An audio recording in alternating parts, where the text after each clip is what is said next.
I'm Linda.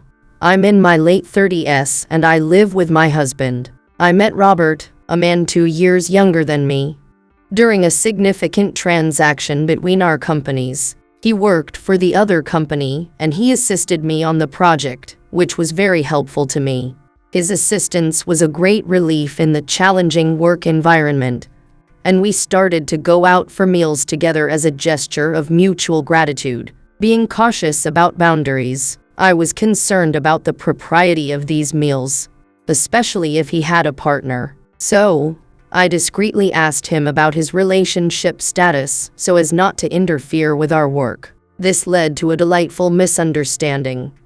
Robert thought my interest was romantic from the beginning, when he openly stated, "I'm currently single." At the start of our first meal, I was caught off guard, a mix of surprise and curiosity bubbling inside me. His unique mix of clumsiness and naivety gradually charmed me, leading me to decide to start a romantic relationship with him. Now, I occasionally ponder with a hint of regret. Did I rush into my feelings for him, marrying him without the experience of living together first?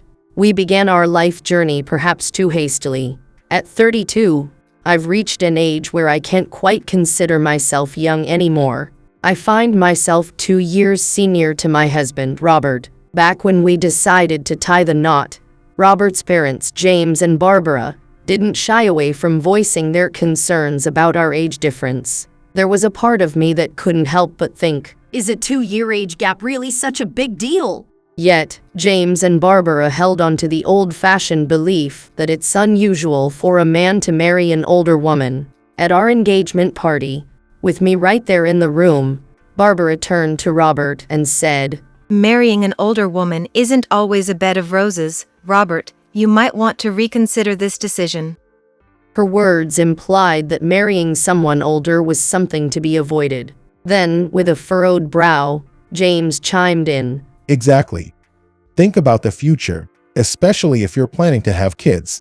Wouldn't they prefer a younger mother? This made me ponder if children really care about such a small age difference between their parents. It's just a 2-year gap, after all. Upon closer observation, it was apparent that compared to James's age, Barbara seemed irreproachably younger. Perhaps James was drawn to Barbara's youthfulness, influencing his belief that his son, Robert, should also choose a younger partner. This notion might stem from James's personal experience, suggesting he believes a younger spouse is preferable. However, this advice, if well-intentioned, comes across as overly intrusive. We are mature adults, and we have already had serious discussions about having children before we got married. In today's age, it's not uncommon for women in their 30s to have children. Making any comments about age seem like unnecessary meddling. I felt a slight unease at James and Barbara's too straightforward manner of speaking. During such a moment, Robert, who was sitting next to me, boldly stated, "I want to marry Linda. Age doesn't matter to me." I was deeply moved by Robert's words. Ultimately, James and Barbara, swayed by Robert's passion, consented to their marriage. Later on, I asked Robert, "What would you have done if James and Barbara never approved of our marriage till the end?" Robert replied with a smile, "In that case, I was prepared to elope with you." I was glad he said so, although I thought eloping was somewhat impractical. We are both mature adults, so even if my in-laws disapproved, we believed we could decide our own future. In fact, seeking my in-laws' approval was never really necessary from the start. Fortunately, we managed to have our wedding without a hitch. As we began our new life together, we invited my mother-in-law and father-in-law to our apartment, the new home we had started to live in. After grudgingly accepting our marriage, my mother-in-law and father-in-law seemed to insist on prioritizing themselves in our lives. For instance, they argued that when inviting family over, the husband's parents should be invited before the wife's parents. They even had specific demands about sending them more financial support and what we might send to my parents. And in the future, when we would have kids, they insisted that the husband's parents should be the first to see them. Their behavior was frankly insulting, openly criticizing me in front of my husband, suggesting he should give up on me. Despite this, they couldn't seem to understand why I might harbor negative feelings towards them. However, I decided to be generous in spirit, accepting the fact that they are my husband's parents. I knew that getting angry and throwing emotional words at them would ultimately be fruitless, but there was a limit to my patience. About a year after we started living together in our apartment, my mother-in-law and father-in-law began to take turns visiting our home. It all started when my mother-in-law, Barbara, unexpectedly showed up at our apartment. With a pleasant smile, she casually asked, May I stay over tonight? I was taken aback by her sudden visit and request to stay over, and I couldn't hide my confusion. Hesitantly, I replied, "Today might be a bit difficult." However, Barbara, with a smile still on her face, said, Oh, come on. It'll be fine. I'll help with dinner preparations. You wouldn't leave your son's mother out in the rain, would you? Reluctantly, I had no choice but to invite her in. While I harbored doubts about Barbara's actions, she didn't do anything particularly noteworthy. She stayed normally and left the next day as if nothing happened. Just as I was feeling relieved that she had left, my father-in-law, James, arrived at our place. He immediately asked me about the whereabouts of alcohol. When I informed him that we didn't have any in the house, he bluntly demanded, Then go buy some. I had work and was getting ready to leave, but I had to leave James lounging on the sofa as I went off to my job.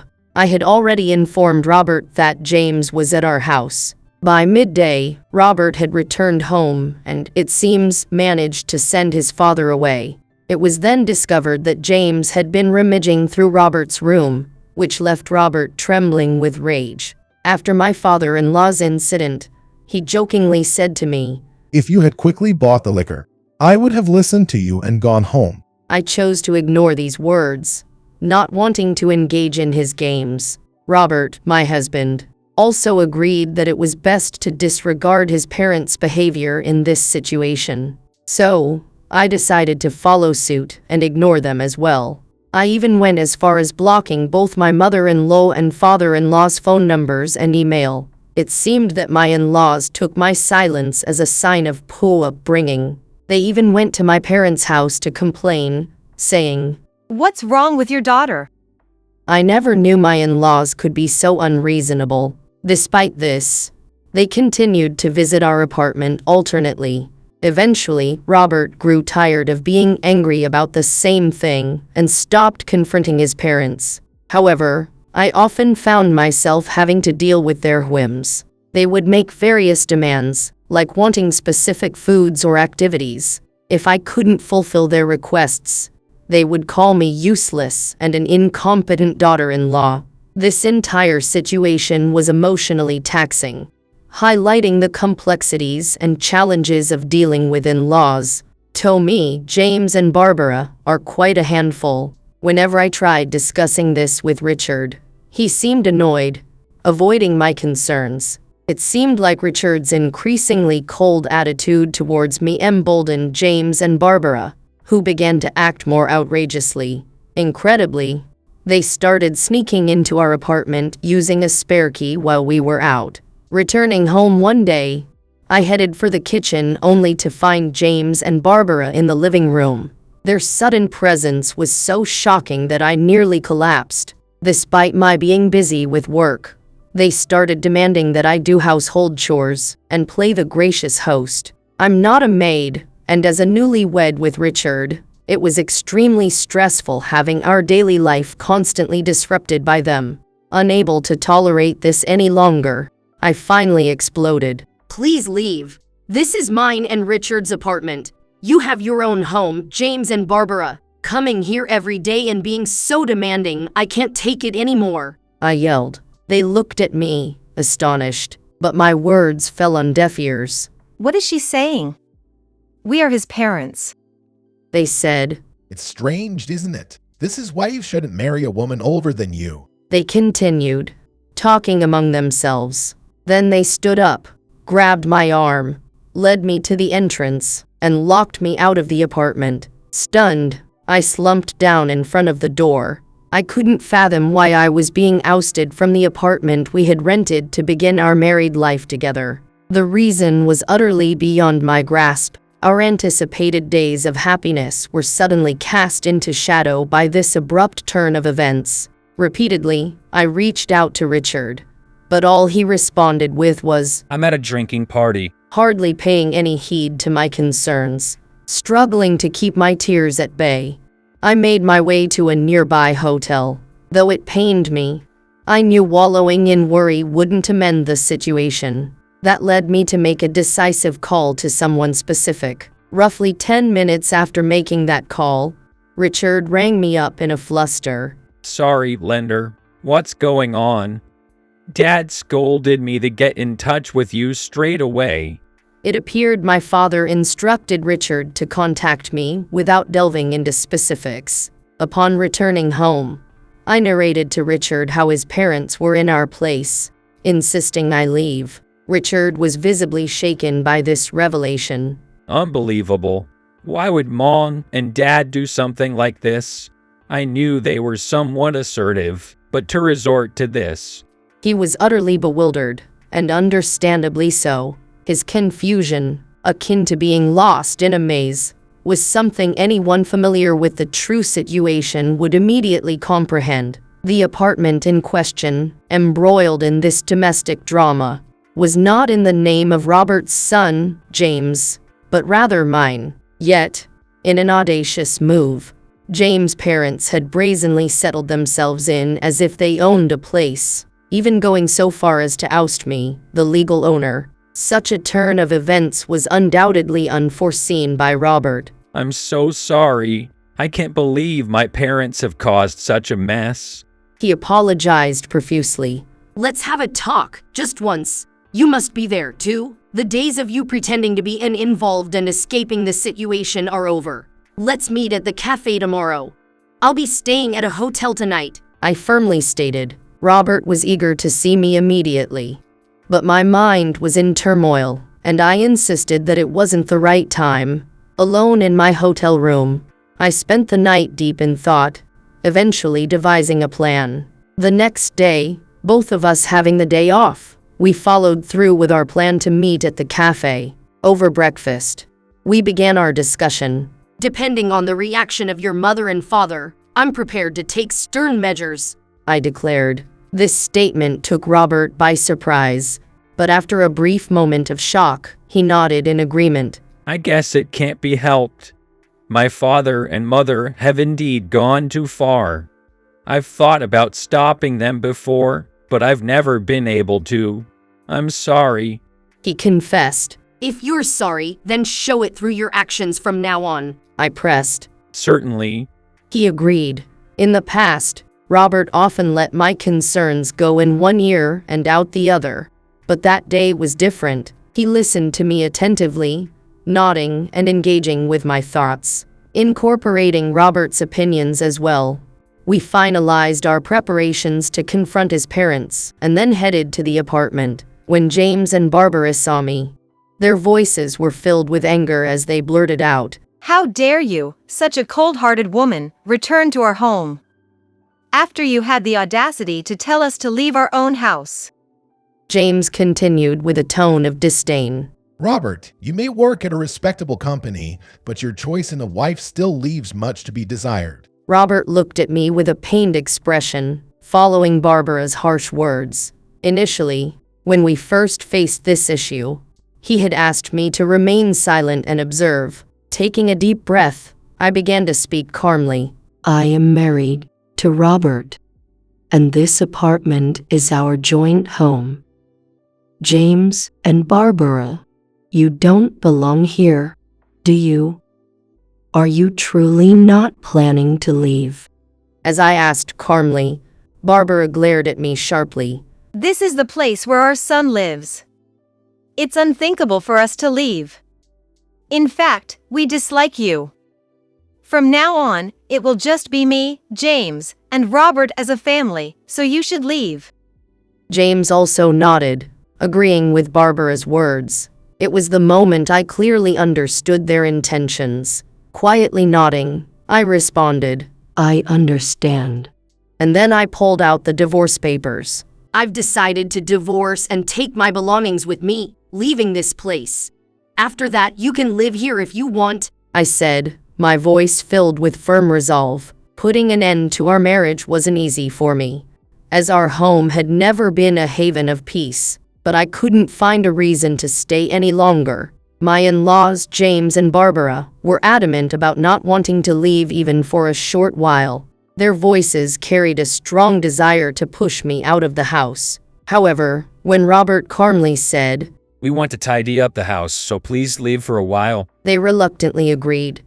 Robert's expression at that moment was different, as if he was hiding a significant decision within him. Robert and I wrote our divorce papers in front of James and Barbara. The fact that this single piece of paper was ending our long marriage brought silent tears to my heart. Clearly, they never liked me much. As we signed the divorce papers, James and Barbara watched with smirks on their faces, their smiles cruelly enjoying the end of our union. Then Robert showed them the documents. "I'm thinking of transferring this house to Dad," he said. His voice had a calculated tone, revealing the extent of his planning for this moment. James signed the papers to change the ownership without any suspicion. The owner of our apartment was already informed about our situation and had consented to this transaction. The owner, John, who had also been troubled by my in-laws, upon hearing our story, said before anything about rent, "We really need to teach them a lesson." His words were filled with anger towards James and Barbara and sympathy for us. He understood why we decided to leave and fully supported our decision. James, still employed, might manage the rent payments, so there's no worry regarding the rent. After James and Barbara left, I began moving my belongings. It symbolized a new beginning in my life. Leaving the house signified the end of one chapter and the start of another. In my heart, I felt this was a fresh start. I had to part ways with Robert, albeit temporarily. Believing in each other, we knew this temporary separation would only make us stronger. However, I refused to succumb to James and Barbara's wishes. I believe in controlling my own life, no matter their resistance. I was determined to follow my own path. We divorced and then immediately remarried. This act was a testament to the strength of our love. I discussed the situation with my parents and decided to welcome Robert into my family. This Roberted a new phase in our relationship. My family warmly embraced him, and we were ready to start our life as a new family unit. Our first resolve was to cut ties with James and Barbara. In their presence, we filled out the divorce papers. We made this decision to free ourselves from their control. James and Barbara believed that this Roberted the end of our involvement with them. They wouldn't interfere with my family anymore. Then, without a word, Robert remarried and quietly moved out of the house under James' name. We had planned this move carefully. Until Robert's relocation, I was to find us a new place. The strategy was set in motion. It was a serene start to our newlywed life. However, my tranquility was soon disrupted by a phone call. The phone call is from Barbara. "Hello? What's going on?" Oh, I can't pay the rent. "What? You mean the apartment's rent? I'm divorced from Robert now, so that has nothing to do with me, right?" Well, when Robert and I started living with my husband, for a while, Robert didn't give me a single penny. Considering we contracted such a nice apartment, you must have money, right?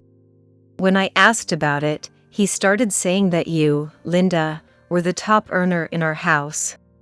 Huh. So what about it? It seems that Robert never paid any rent or living expenses since the time he started living with his parents. Despite visiting my apartment every day, James and Barbara never contributed to food expenses, which Robert later described as payback. At first, I thought it was a joke and laughed it off. But the other day, he got angry, claiming his story was true. blamed us for his being single, and threatened to cut ties and left.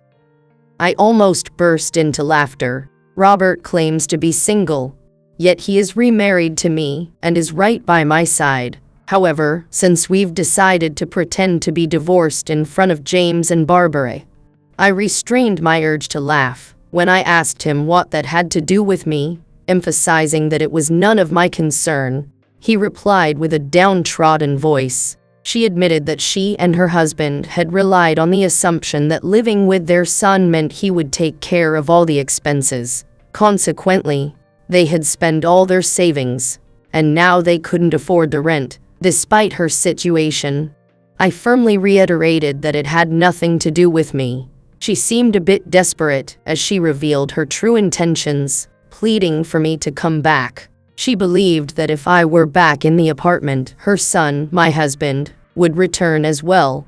She was even willing to allow me to be with him, all in the hopes of bringing him back. I responded with indignation, questioning her logic. I don't like you people, and now I'm supposed to go back to that disgusting space and serve you people without any benefits. Do I have to pay rent for you?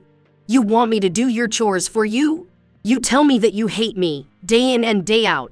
Is that where you want me to go back to? Please stop talking nonsense. I asked her to stop with such foolish talk. She sounded desperate as she explained. But we're not going to live here if we don't. But I coldly told her before hanging up the phone. You should reap what you sowed. As I swiftly blocked my mother-in-law and father-in-law's contact information, my husband chuckled beside me. I asked him, a bit worriedly, if I had been too harsh. He reassured me.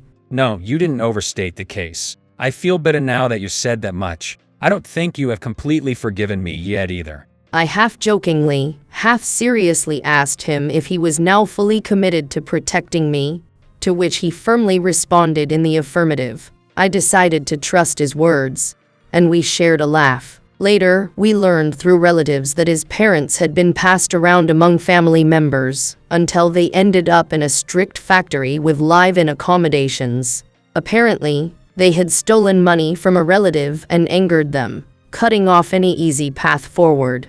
This meant they wouldn't be able to find us anymore. My husband and I could now live in peace, and we were very happy about it.